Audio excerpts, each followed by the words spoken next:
Assalamualaikum warahmatullahi wabarakatuh. Kembali lagi di channel Novia Aurora. Jadi Novia akan melanjutkan tugas kuliah Novia di materi berikutnya. Jadi kemarin tuh kan udah materinya udah tentang jenis layanan bimbingan konseling. Nah, materi selanjutnya yaitu kegiatan pendukung bimbingan konseling. Jadi teman-teman, ada 5 kegiatan pendukung BK. Itu pertama aplikasi instrumentasi, yang kedua himpunan data, yang ketiga ada lupa nanti ya, tiga ada konferensi kasus, yang keempat itu kunjungan rumah, dan yang kelima alih tangan kasus. Nah, oke, langsung saja Novia akan menyampaikan kelima materi tersebut. Selamat mendengarkan. Selamat menyaksikan.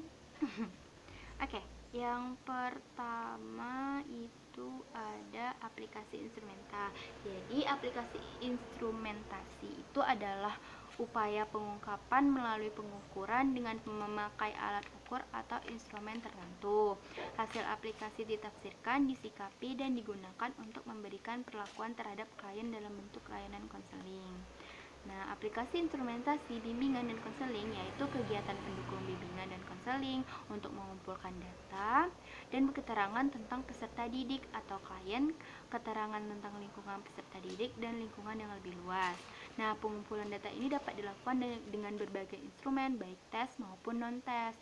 Jadi teman-teman, kenapa Novia menyebutnya itu lebih kayak peserta didik gitu, karena jurusan Novia itu kependidikan. Jadi Novia itu lebih banyak menghadapi permasalahan siswa atau permasalahan peserta didik, bukan dalam individu yang lebih umum gitu. Jadi itulah mengapa Novia sering menyebut dengan peserta didik. Nah, jadi teman-teman, aplikasi instrumentasi ini kita konselor itu bebas menggunakan instrumen apa saja, baik tes maupun non-tes. Jadi hasilnya ini akan digunakan gitu untuk menafsirkan gitu, menafsirkan apa yang terjadi pada peserta didik dan apa perlakuan apa yang cocok diberikan untuk peserta didik tersebut. Nah, gitu. Jadi yang aplikasi instrumentasi ini digunakan ada instrumen, memakai instrumen, lebih kepada memakai instrumen seperti itu.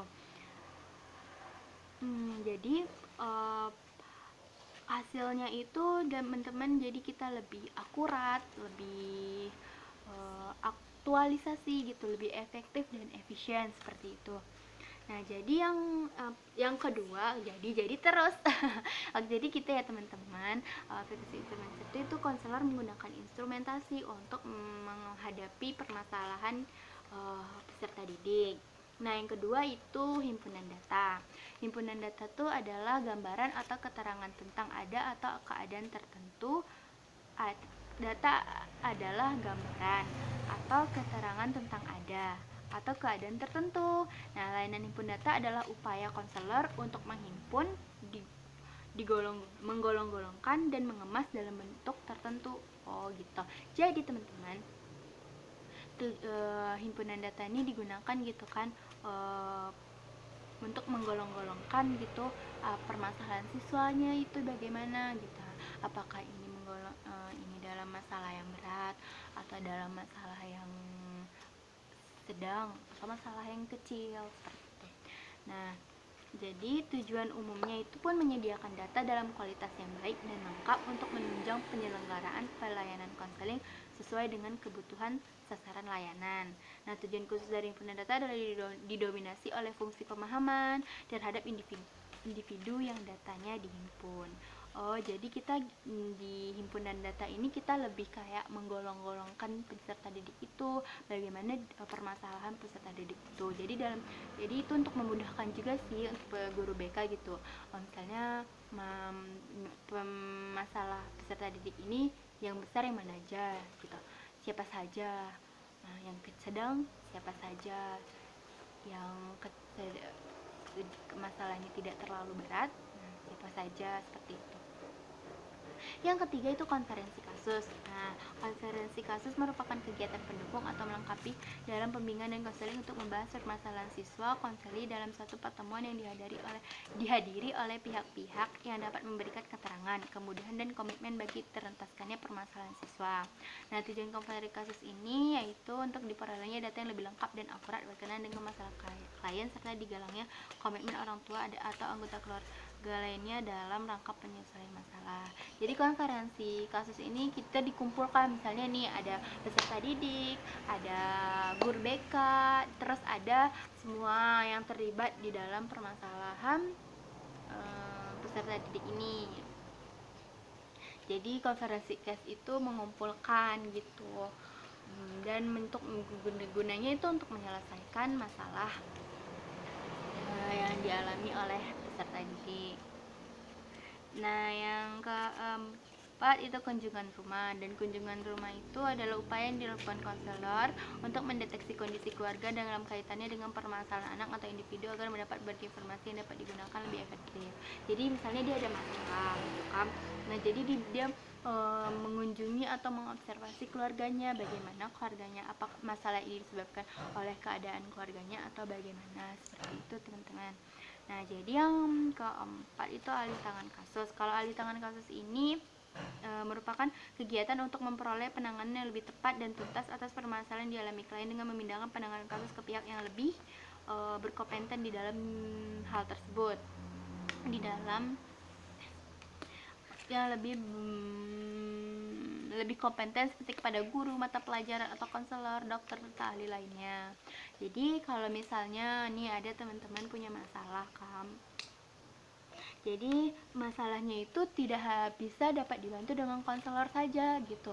Misalnya masalah kriminal, peserta didik itu mencuri, jadi konselor hanya dapat memberikan petunjuk gitu kan, gini kamu mencuri karena apa gitu kan.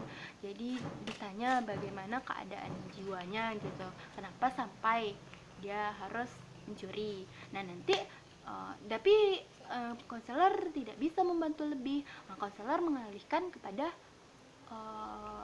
pihak yang berwajib gitu. Tapi biasanya kalau kriminal yang diserahkan ke pihak yang berwajib itu misalnya lebih besar gitu, bukan peserta didik, lebih kayak masyarakat umum aja gitu.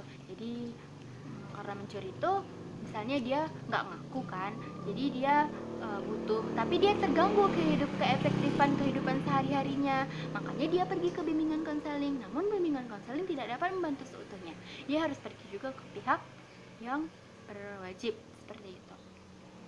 Nah, itulah 5 kegiatan pendukung BK teman-teman. Kayaknya sampai sini dulu video Novia Aurora. Semoga kita ketemu lagi di video. Nah, oke teman-teman, jadi sampai sini dulu ya penyampaian materinya. Sampai ketemu lagi di video berikutnya dengan materi yang berbeda. Terima kasih. Assalamualaikum warahmatullahi wabarakatuh. Have a nice day. Meskipun di rumah aja.